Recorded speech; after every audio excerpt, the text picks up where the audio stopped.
Well, law experts also have thoughts on the Supreme Court's ruling. 6 News reporter Luke Snyder spoke with a couple of them today and is here for you now in the studio live with more on what the decision means for our state moving forward. Luke? Siobhan, the experts I spoke with today all say the decision did not come as a surprise, but it's leaving more unanswered questions that both the state and the Supreme Court will need to sort out. I think that it is going to take a while for people to understand the ramifications, the impact that this opinion is going to have. Michael McDaniel is a professor of constitutional law at Cooley Law School. He says right now there are still so many unanswered questions, but first there needs to be clarification on prior abortion laws in Michigan.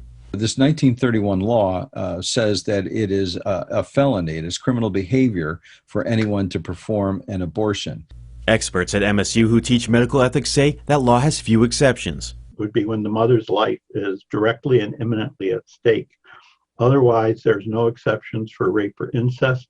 There are no exceptions that are associated with the fact that a particular fetus may be very, very malformed. But McDaniel says prior cases that have dealt with the right of privacy may poke holes in the law.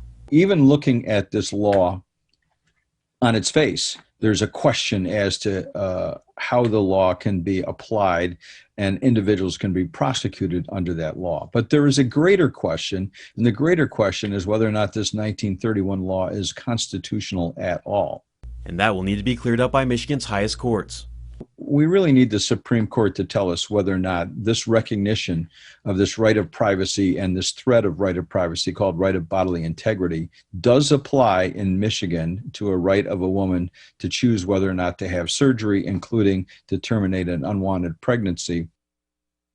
Experts tell me they hope to see action in the Michigan courts very soon, and because of the phrasing of the 1931 law, they expect the state legislature to take additional action.